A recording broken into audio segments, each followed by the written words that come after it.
She's not what you'd expect. She's tough and feisty, but gentle and tender. She makes millions and gives millions to the poor. She cries, she laughs, she teaches, she comforts. This is the Dani Johnson Show. Welcome to the Dani Johnson Show. We're so blessed that you decided to join us today. Today is going to be a little bit different. You know, we like to set off one day out of the entire week where we really have a spiritual focus. And why? Because when your spiritual life is a mess, everything else seems to be a mess too. This is why this day we're going to just take a real quick pause and dive into the best success book ever written and talk about spiritual matters. Because I know for me that when I don't have my priorities straight, and for me personally, my first priority has to be the one that I serve, the only one that is worthy of me serving. And that's not a human on this earth, but it's the God that created the heavens and the earth. And he also planted me inside of my mama's womb. He brought me forth into this world. I made lots of mistakes and messes with the life that he gave me, especially early on. And I still make stupid mistakes, sometimes daily, weekly, monthly. But at the same time, this life that we've been given, I believe, and I've watched it happen in so many people's lives as well, is that when they make him first, everything else seems to start coming into order. And so today we're going to be talking about something really exciting, really, really exciting. And today also, because it is a special, we have no commercial breaks when we're going to be talking about the most important success book that's ever been written. Even though the Dani Johnson Show is about success every day, and honestly, the foundation of every single show that I do comes out of that same book.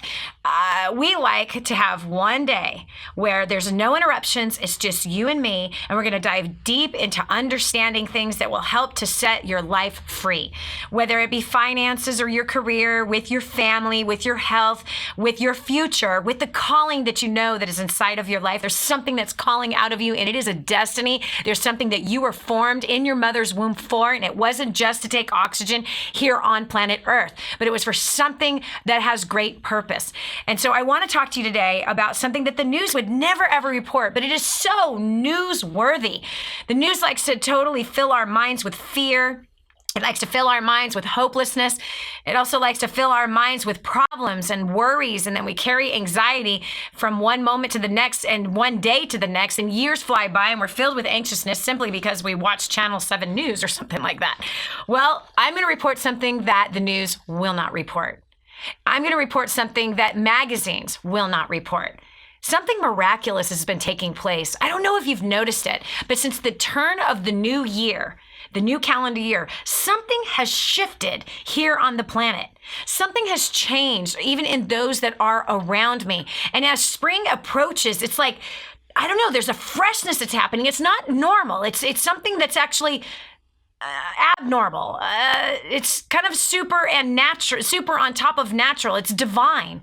I don't know if you have felt it, but I think that after today, you are going to have an incredible impartation of great faith. You're not going to live your life the same way you've been living it after you're done with the teaching that I'm going to give you. So you might want to pull out a notepad, a piece of paper. If you're driving in your car listening to this might be a pull over until your next appointment. I'm going to be late. I'll talk to you in about an hour. I'm serious. This is that important. It really, really is that important. So get ready for your faith to be built. Get ready for hope to be renewed. Get ready for you to learn about something that is historical, something that is biblical, something that is now right here and current, and that is making a difference all over the world. So there's actually two different groups that I'm going to talk about, all right? And these two different groups, I want you to picture yourself in each one of these groups, all right? I don't want them to be groups that are outside of you. I want you to imagine yourself, as I explained the first group, I want you to imagine that you are living as this person in the first group. And then when I introduce you to the second group, I want you to imagine yourself being and living and breathing and working in this second group, okay? So that's important for you to really grasp the revelation as well as grasp the miracle that is taking place. And then you can kind of pick which group that you want to be associated with. So oftentimes, friend, we live life which is so no purpose. We live it with just short-term things that really mean nothing. And so many of us, I know for me and my husband and my family, we had lived without purpose. We lived with going nowhere and running towards nowhere, not even realizing that we were running towards nowhere, and not setting a very good example for our kids either. And I'm happy to say that we've corrected those things, and we're not perfect by any stretch of the imagination, and neither is our family. We have the same exact problems that everybody else's family has. This is called life on planet Earth with humans. There's always going to be problems. But I can tell you that there is a satisfaction that has been birthed inside of me that I want to be birthed inside of you. I want you to experience this miracle. And I want you to experience this miracle so much that you start to infect other people with this miracle of great satisfaction and live in a life of great purpose. So let's get started. I want you to imagine that you're like Pablo and Sandra and Audelis. Let's just say that by chance you were born into extreme poverty. Okay, this is group A. You're born into extreme poverty. And that extreme poverty looks like this. Well, there's no food every day. And there's no clean water. Which means there's not a faucet, there's not a toilet, there's not a sink, there's not a kitchen, there's not a bathroom. Do you understand? There's no grass outside that's being watered. Okay? Just imagine that I want you to see your surroundings. And I have to tell you how I came in contact with this. I was in Nicaragua recently. And my father, when I was heading down to Nicaragua, my father, who is from Nicaragua, he lives in Portland, Oregon now, and he's he's my biological father. I wasn't raised by him. I met him when I was 18, and we have an amazing relationship now for 27 years. And he told me, he says, honey, I love what you're doing with helping people and building homes. If you can, please go look at your Tia Teresa's house, and maybe you could do something for her.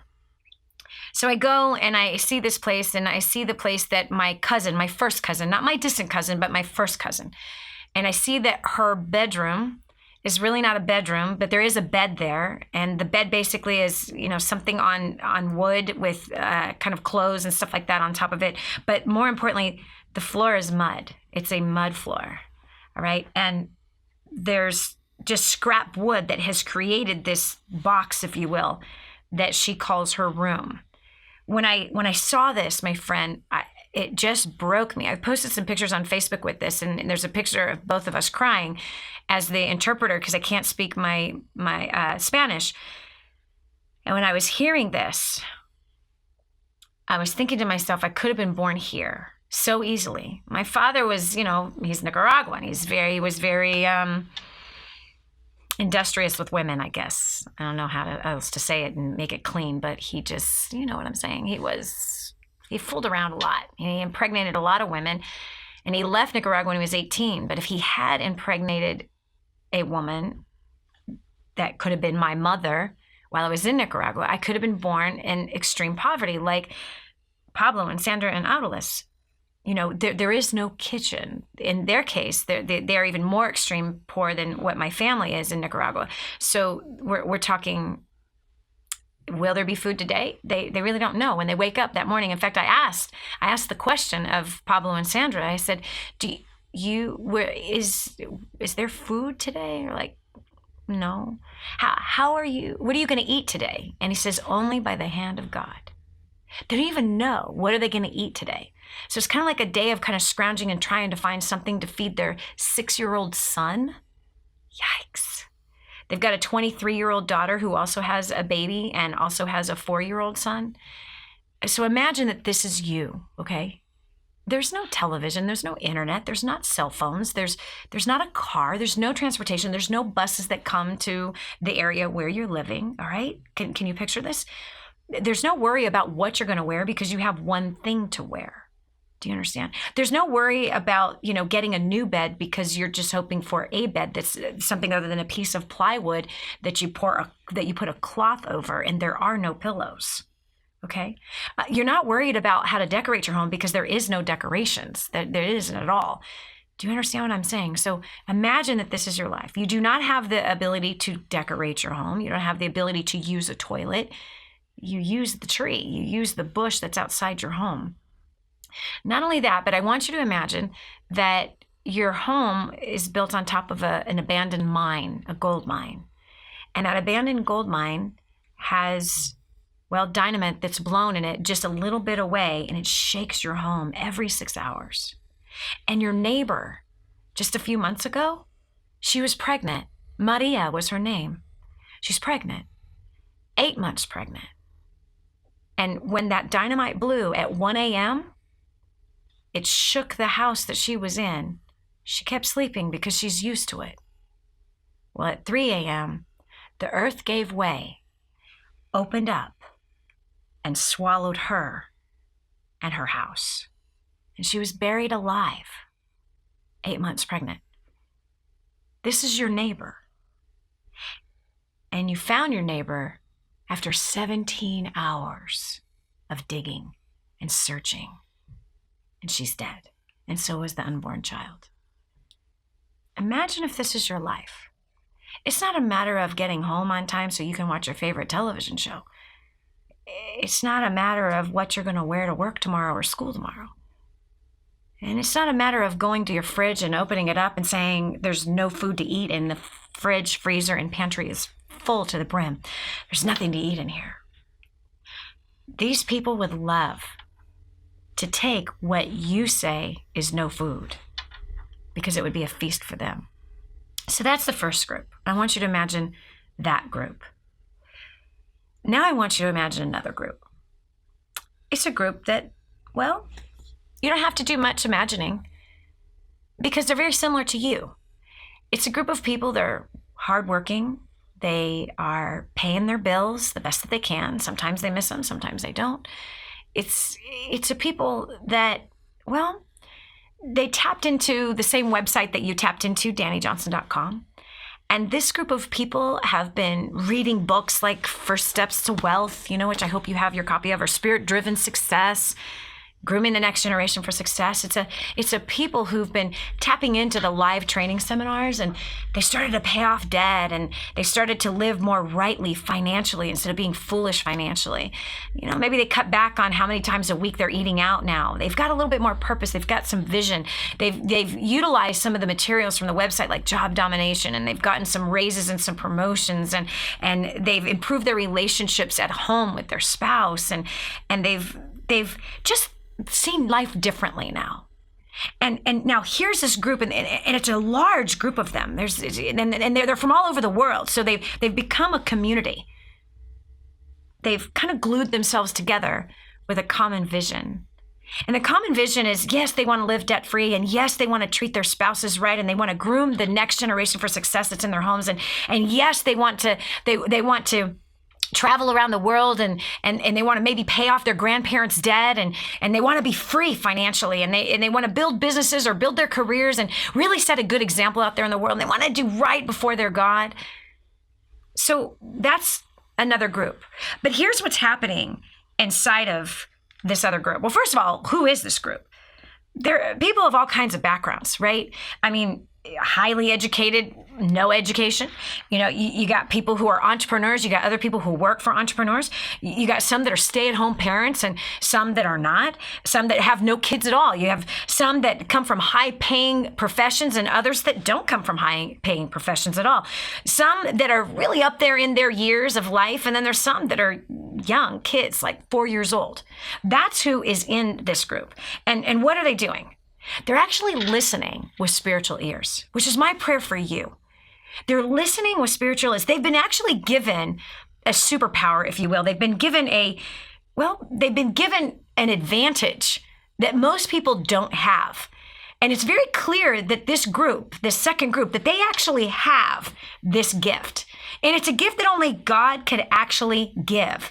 It's kind of a crazy gift because they can hear maybe his voice. And even when they read his book, they can hear him talking to them. And as they're living out their days, they seek him first. This group, they're really a live group. I'm talking about real people here. I'm not talking about anything hypothetical. I'm talking about real people. Like I was saying about Idleness and And Pablo and Sandra, those are real people. I've been in their homes. I've held their children. I've kissed their faces. I've hugged their necks. Do you understand? These are real people. And same with the other group that I'm talking about that have all these different wild backgrounds and educational levels and all that stuff. I've hugged their necks. I've hugged their children. I've kissed their cheeks. I've cried with them. I've helped to solve problems with them. I've taught them the things that God's taught me about money and debt and business and people and relationship and travel and purpose. I've taught these people these things. So these are real, living, breathing people. Okay, they're real. This is not a made up story. Kind of like how the news can make up some stories for us, right? Isn't it awesome? Anyway, so these people have been given a gift, and this gift has been ignited inside of them. Not only have they gotten spiritual ears, which have made their ears to hear things that normal people cannot hear, but they've also been given spiritual eyes, where they're able to see the unseen. They're able even to see solutions to problems that others cannot see solutions to. They've actually been able to see truth in a place of lies. They've been able to find solutions with their eyes. They've been able to see solutions to the most impossible set of circumstances. These people are rare, and they are a unique breed that is not like any other I've seen on the earth.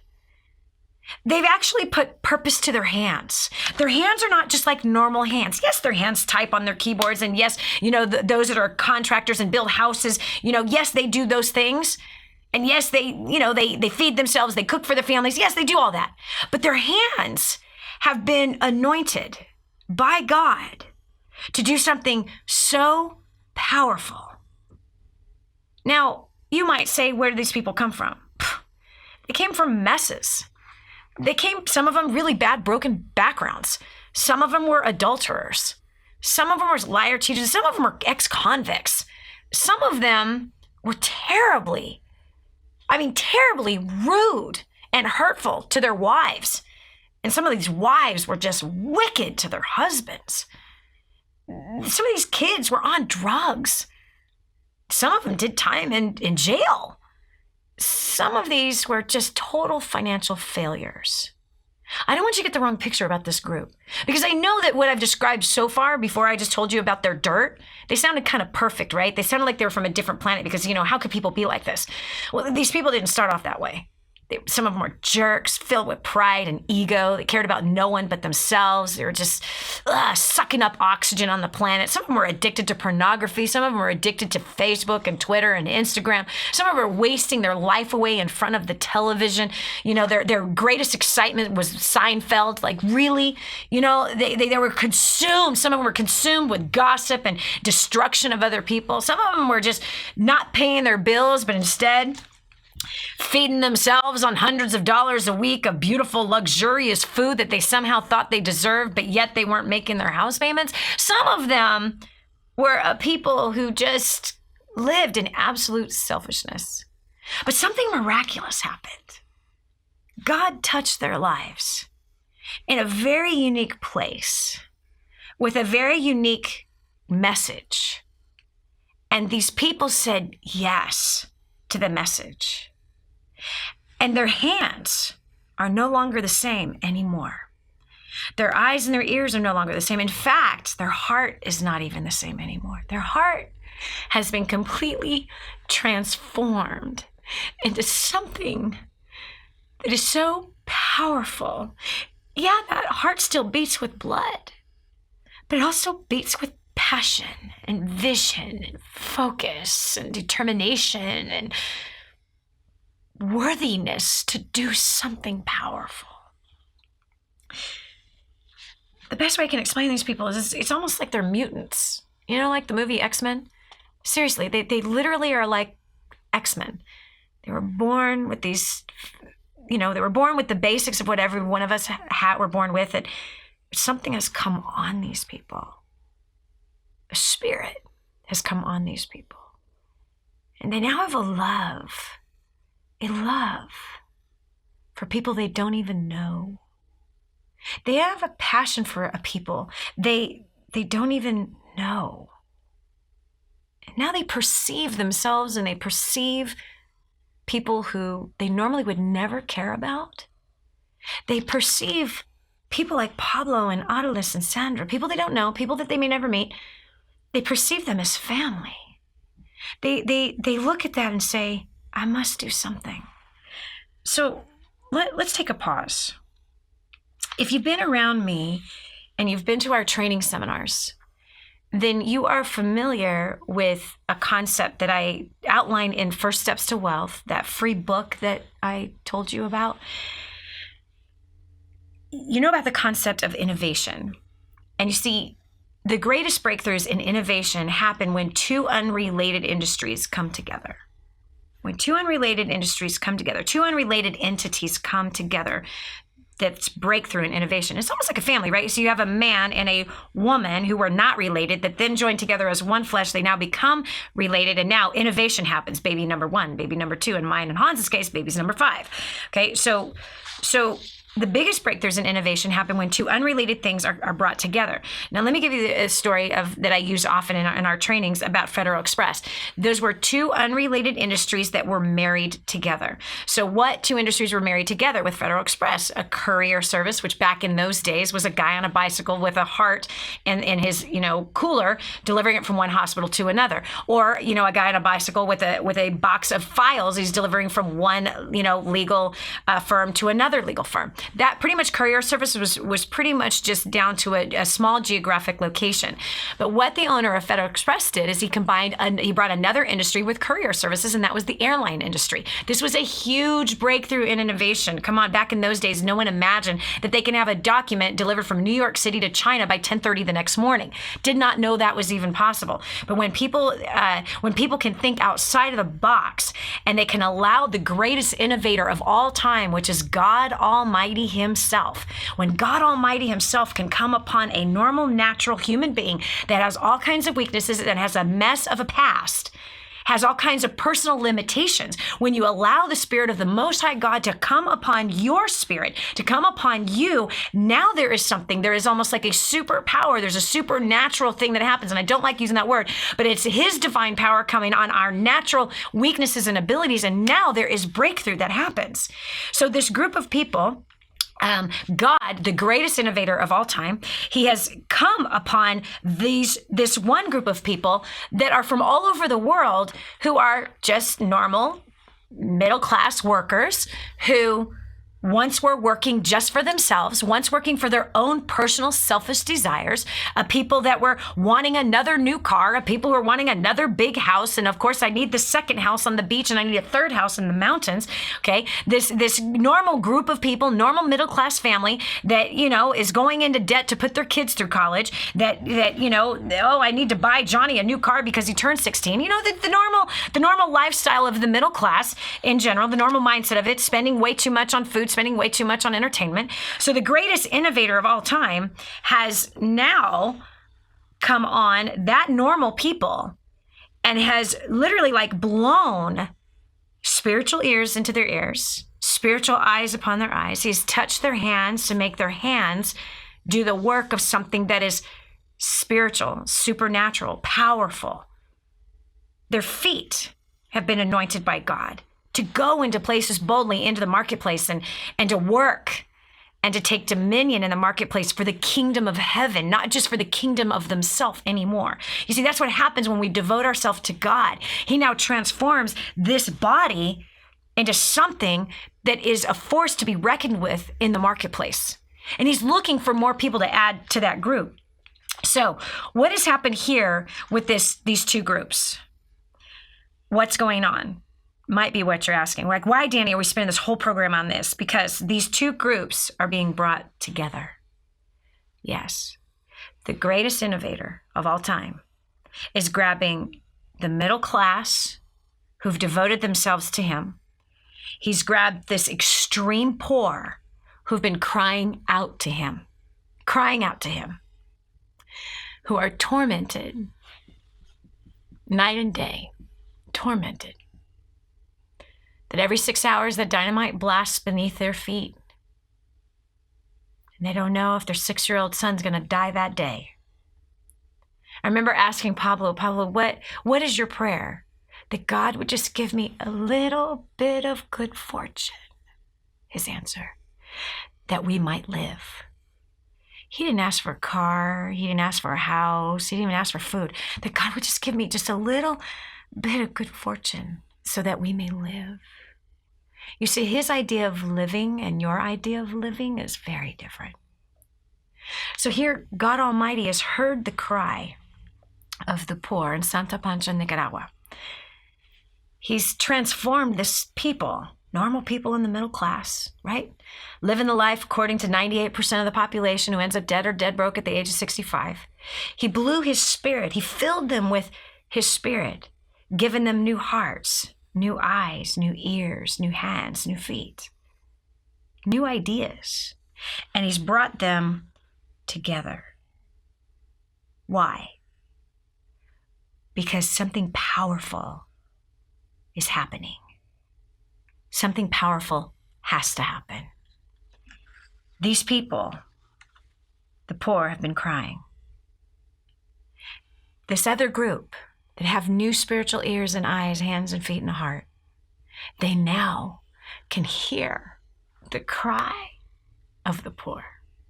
They can now hear the cry of the voiceless.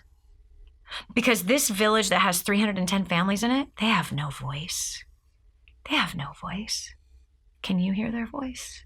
Well, I'll tell you. That second group I was telling you about, they can hear all the way from here, the voice out of Santa Pancha, Nicaragua. They can hear it. Why? How's that possible? Only because God has given them the ears to hear it. It's powerful. Now you might be thinking, well, who cares?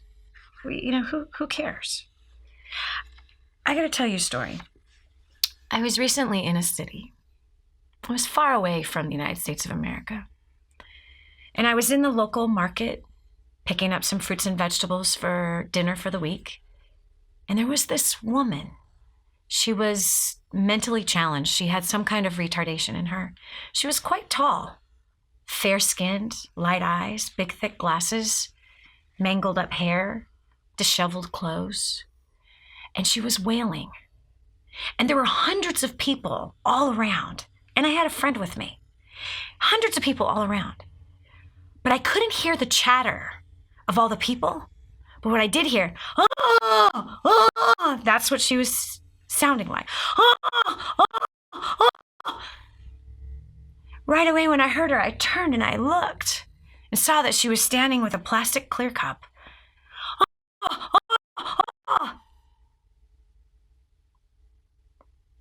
And something came over me. I couldn't help myself. I went right over to her. I pulled out my wallet and I took out the money and I put it in her cup. I don't even know if she knew that I did that. But I simply said to her, Baruch atah Yahweh, which is in her native language.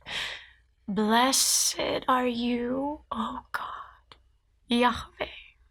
Blessed are you, Yahweh. God blessed her with the money she needed that day, but that would not have happened had he did not change my hearing. 2 decades ago, I was a homeless woman, crying out, and nobody helped me. Nobody helped. My family wouldn't help.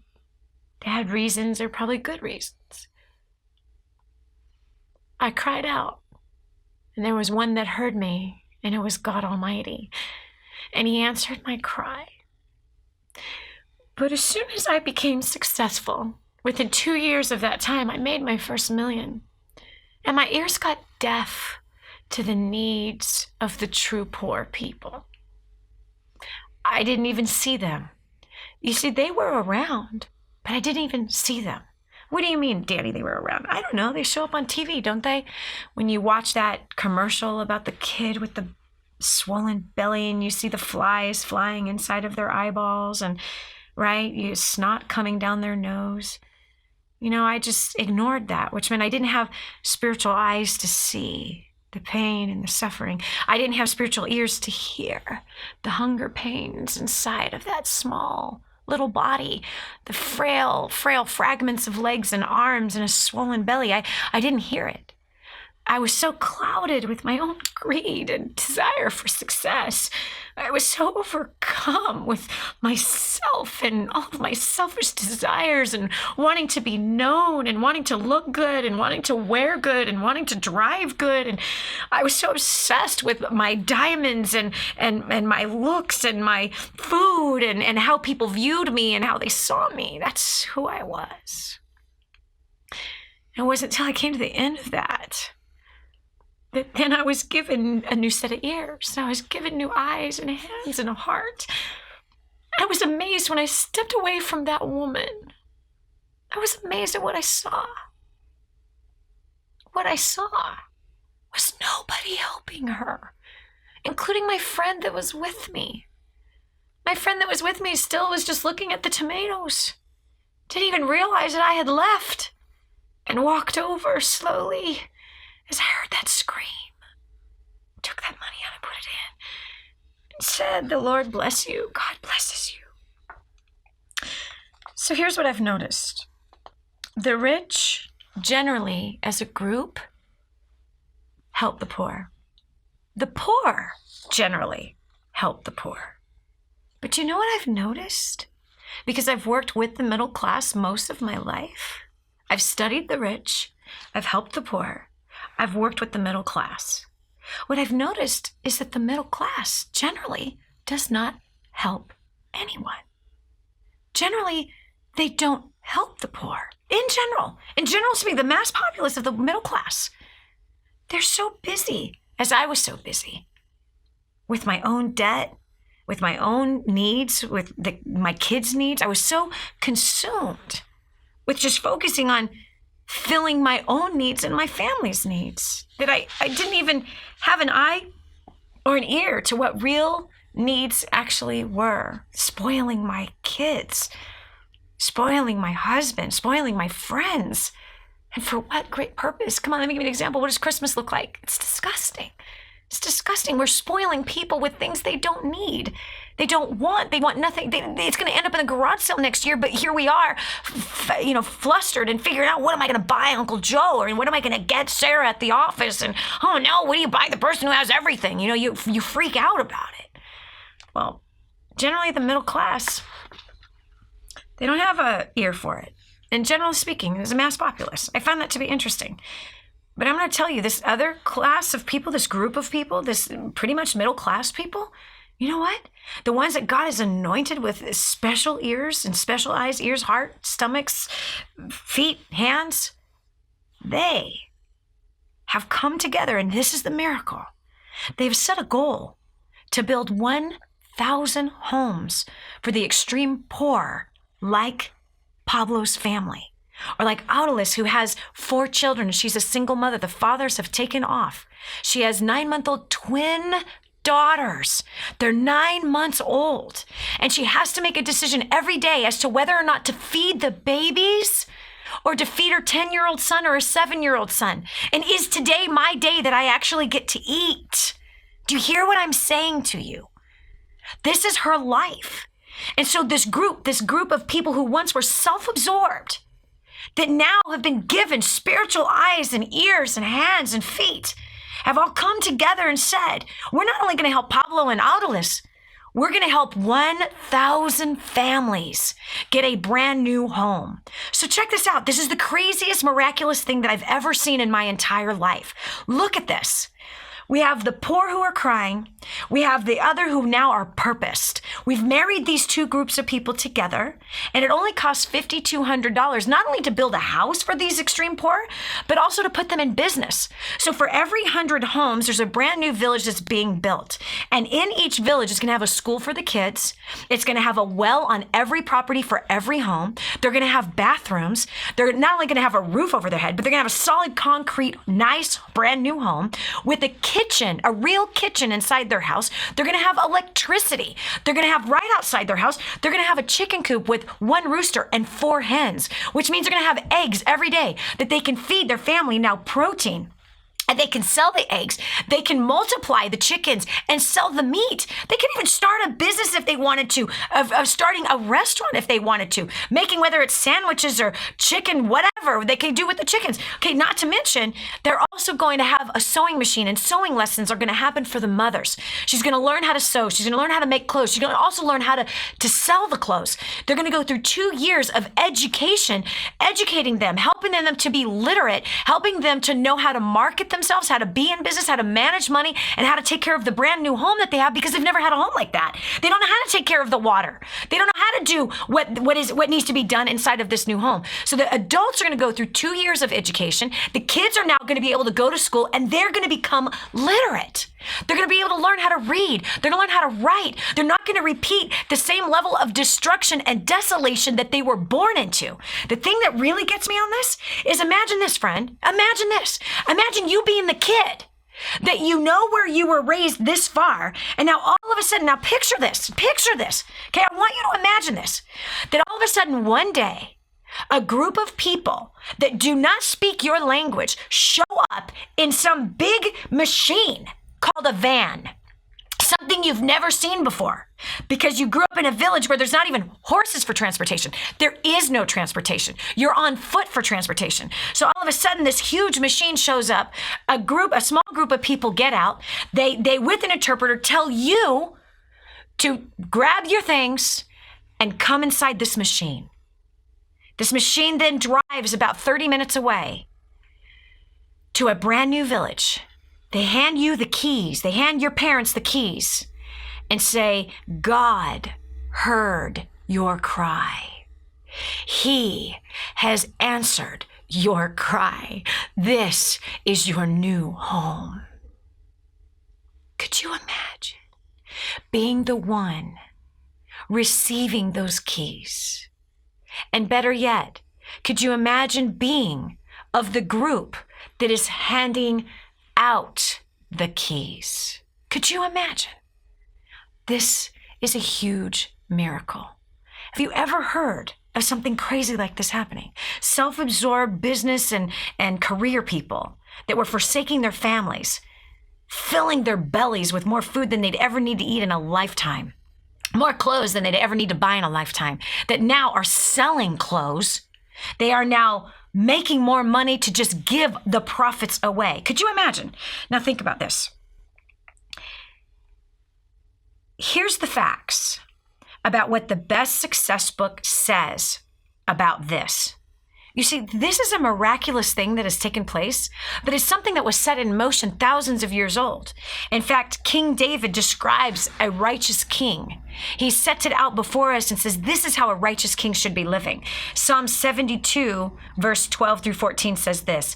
It says, he's talking about a righteous king, for he will deliver the needy when he cries for help, the afflicted also, and him who has no helper. That's Pablo, that's Sandra, that's Audilis.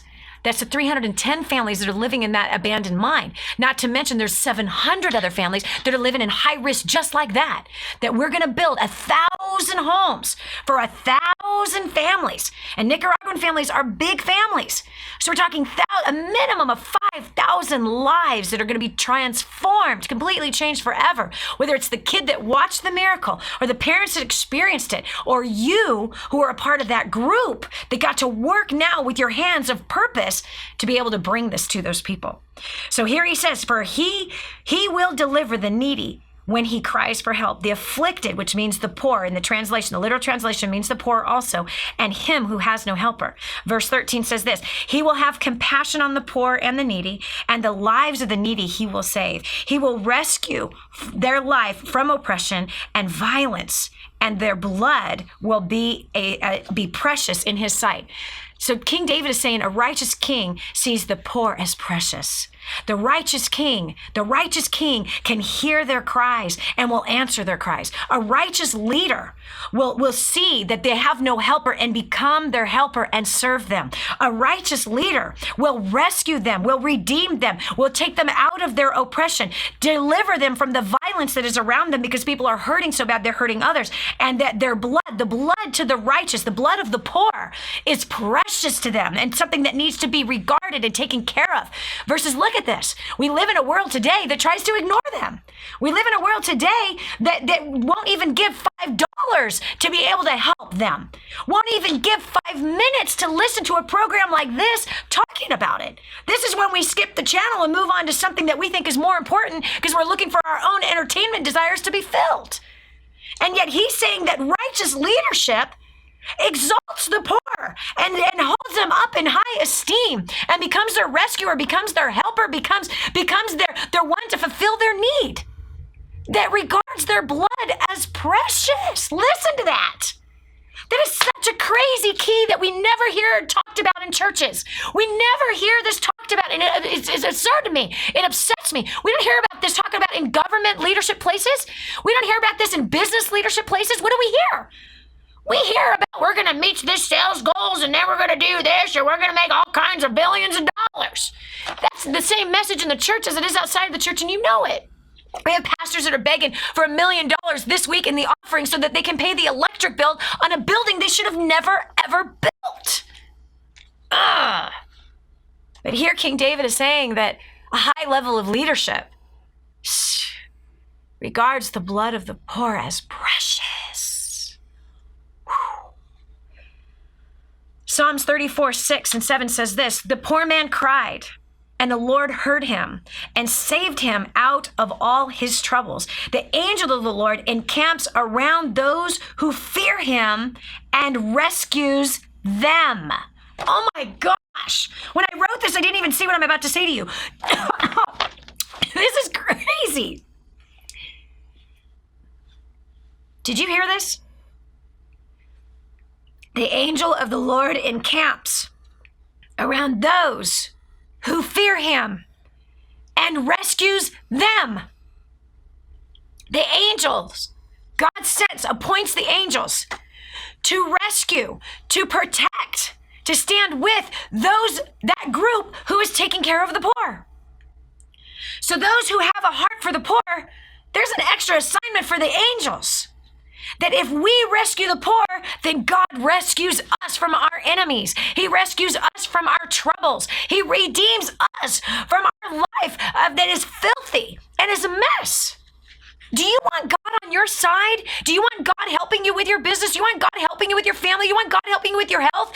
You want God helping to rescue you out of a big mistake, a big trouble, a big disaster that you made? He's crystal clear that if you help the poor, then he will help you. Deuteronomy 15:11 says this: for the poor will never cease to be in the land. Therefore I command you, saying, you shall freely open your hand to your brother, to your needy, to the poor. That now turns your hand into spiritual hands. No longer natural hands, no longer normal hands, no longer hands that produce nothing, no longer hands that produce evil and wickedness. But when you give to the poor and you open your hand to the needy, you open your hand to the poor, your hands now are blessed. Proverbs 19:17 says this: one who is gracious to the poor lends to the Lord, and he will repay him for his good deed. Listen, our God has thousands of cattle on 1,000 hills. He owns everything. You add up all the billions, it's all his. He can take it away from Bill Gates tomorrow. He can take it away from whoever the Arab is that has more billions than Bill Gates. He can take it away from you. He owns it all. He can take away our next breath. He owns it all. And he says that if we will give to the poor, then he will repay us from his riches, from his.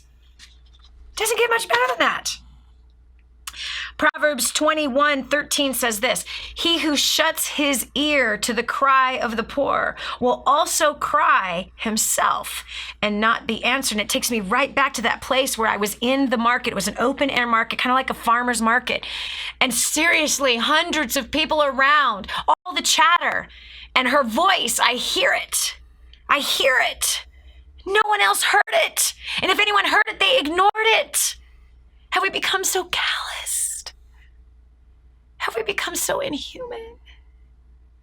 But here's how you learn to hear.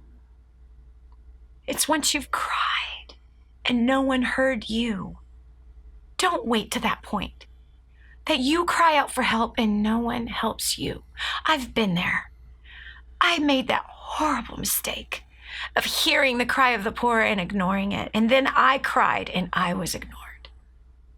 There's no pain like that kind of pain. You think being ignored at work was hurtful for you? Try again. Try again. This is a level of not being heard.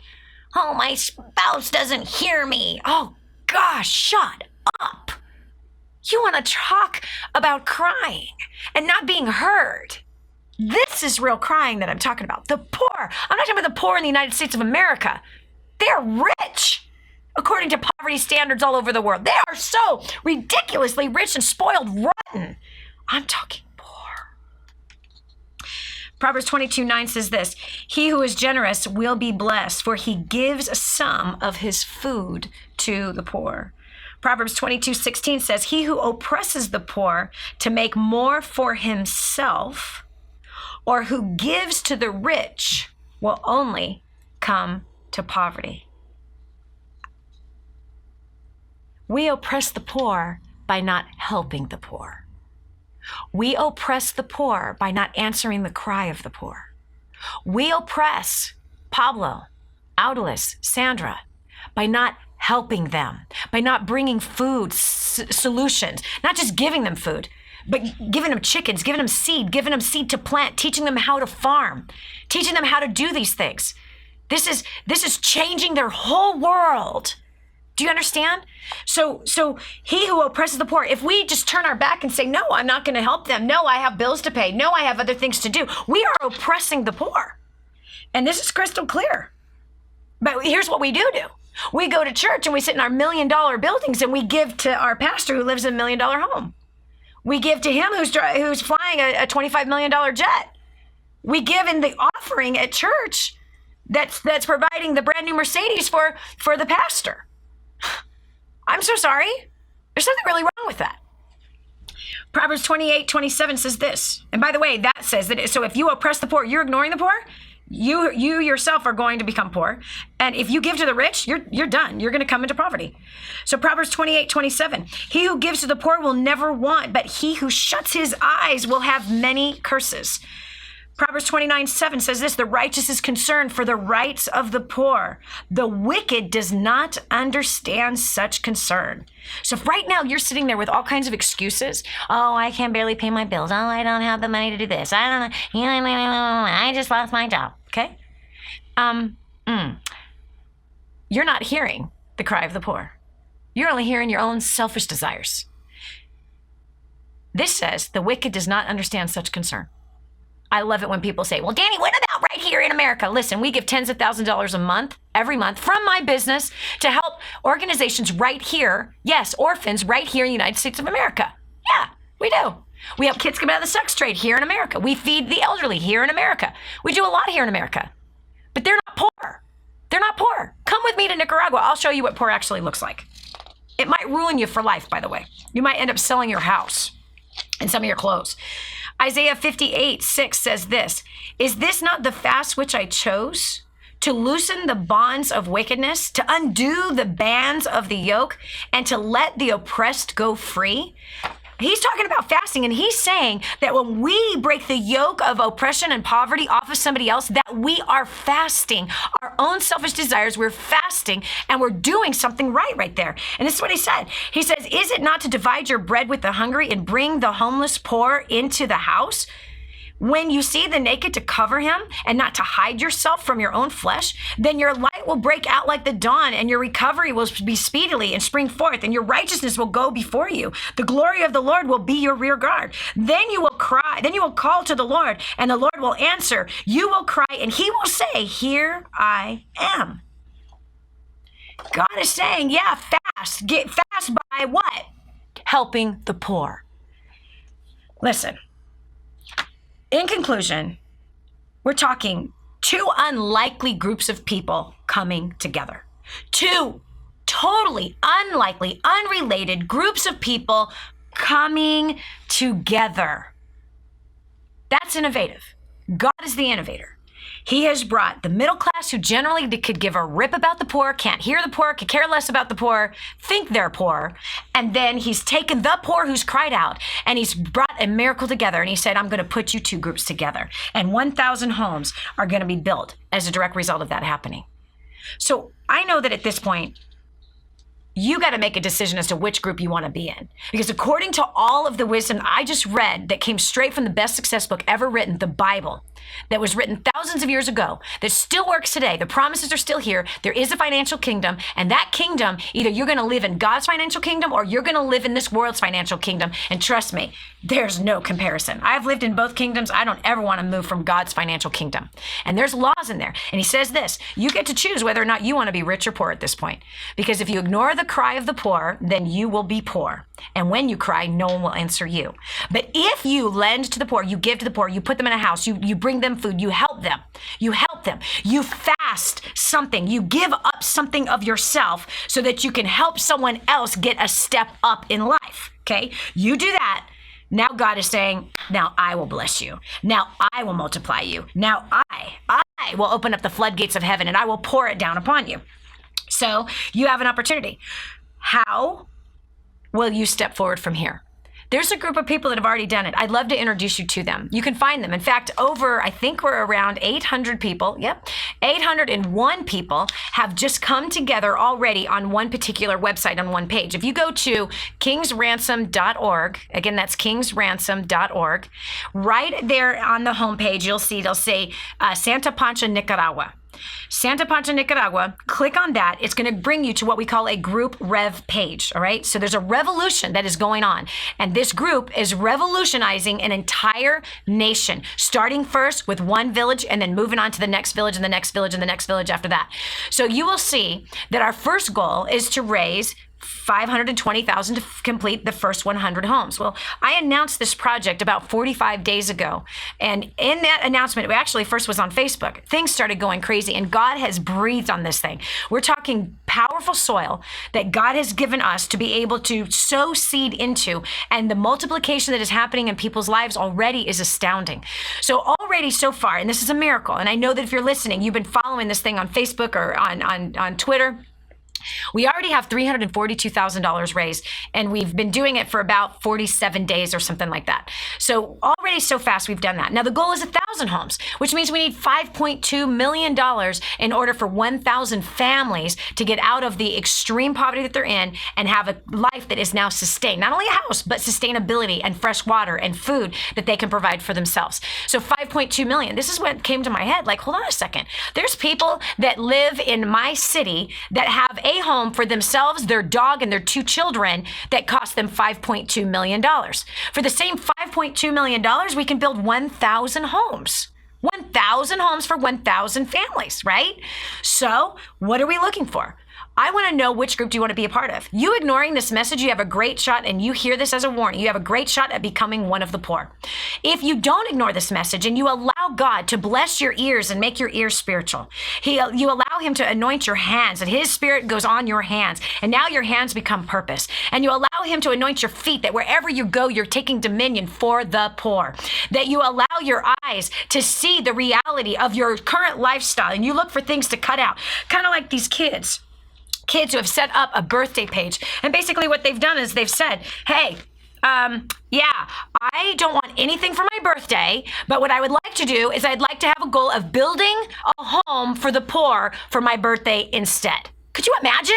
How crazy is that? So here it is. So a kid is setting up a goal to build a house. A 7-year-old, an 8-year-old, a 9-year-old, a 10-year-old. They're saying, don't give me any presents, but what you normally would buy me, whether it was a birthday card or it was a card with cash or it was a gift, don't give me the card. Don't give me the gift. Please just go to this website, King's Ransom, click on Santa Pancha right there in the main thing, or go to the group rev page, grouprev.com. facebook.com/Santa Pancha. In fact, if you're watching this, the link will be posted right there in this post, right on Facebook. Anywhere you look right now, you should be able to find it. But anyway, and they have their own page set up with their goal of how much they want to raise for their birthday for the poor.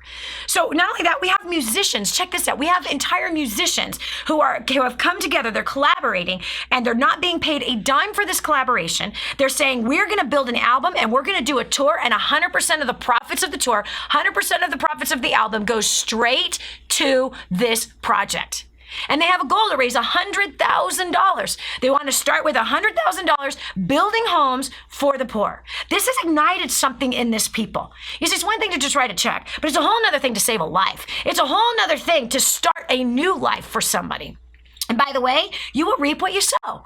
You focus on starting a new life for someone else that doesn't have a life. Now what's going to come back to you? Yes, people helping you start a new life for yourself and for your family. And this should be a part of what your family is about. It should be a part of what they are, what they represent out there into the world and into the marketplace. So not only that, we have business people. This is crazy. I announced this in Austin, Texas, just a few weeks ago. I announced this in Austin, Texas, and what happened? The people went crazy. $250,000 was raised in just a matter of hours, where people just were giving out of their hearts, making commitments. We had one particular businessman that grew up poor, grew up in a single wide trailer with a single mother. His father died when he was 10 years old. And he said, done deal. I am committing my first $100,000 that I make this year is all going to building homes for these people. A businessman who formerly was all about getting rich for himself, that today, because of these new spiritual ears, these new spiritual hands, this spiritual body that he's been given, he's heard the cry from thousands of miles away in a village that he's never been to, and he said, done, the first $100,000 of my business, that's everything. Okay, he's not paying for his expenses. No, the first $100,000 that I make is going straight to this project. I have another businessman that right away said, I'm buying 5 houses for these people. Isn't that crazy? We're talking like, hello, I hope you're getting this. We're talking to people that once were selfish, self-absorbed. We had this other woman who stepped up, and this is what happened. It was crazy. She grabs the mic and she says, and again, there's 1,200 people in the room. The place was crazy. I lost control of the entire room. Here's what happened. She says, I've been saving money. I've been saving actually over $5,000 for a down payment to buy my first house. The first house I'm going to buy now is for one of these families in Nicaragua. Done. You can have the $5,000 I have in savings that I had for my down payment. I'm buying a house. The first house I buy will not be for myself. The first house I buy is for the poor. Wow. Think about that. That's a miracle. That people that normally never ever think about that, never think to do anything like that, heard the cry and they answered it. Isn't that amazing? That blows my mind. I could tell you stories for hours of what's been happening since we started this. I have another senior citizen who committed for the next 6 months his entire Social Security check. His entire Social Security check is completely devoted to just giving all of it to building houses for these people in Santa Pancha, Nicaragua. Can you believe that? Listen, you might need a phone number. You might want to call in right now, and you might be able to give what you want, give what you can. I don't care if it's $10. I don't care if it's $5. It might be $100,000. You might be that one that can write a check for $5.2 million right now. 100% of the money that you're going to give right this minute is going straight to helping these people get a new home. It is not going to go to the director of a foundation's salary. It's not going to go to the expenses of the foundation. None of the expenses of the foundation are paid by the donation that you're about to make. All of the money you give goes straight to the building cost, straight to the chicken, straight to, the wells being built, okay, being dug. It's going straight to all of it so that we can help these people get into their homes and help it happen fast. I believe that we should be able to complete the first 100 homes before summertime. And I believe that you can be a part of that as well. So if you go to kingsransom.org, again, that's kingsransom.org, right there, it's a big giant banner straight across the top. Click there, Santa Pancha, Nicaragua. You can transform a nation. All right, that's it for me right now. God bless you. Thank you so much for joining us for the spiritual equipping special that we had here today. I hope it was a blessing to you. Make sure you get over to kingsransom.org. Make sure you give what you can. You make sure you do the right thing and decide to join me in Nicaragua as one of the top 15 of the promoters for that site. And come on, let's change some lives, starting with them then our lives are going to be changed as a direct result. All right, God bless you. Have a great rest of the day. Bye-bye. If this episode was an encouragement to you, go to DaniJohnson.com and share it with your friends now. You never know who else needs to hear it. This has been the Dani Johnson Show. Join us every weekday at 7 a.m. for more insights that will help you get to the life you've always wanted.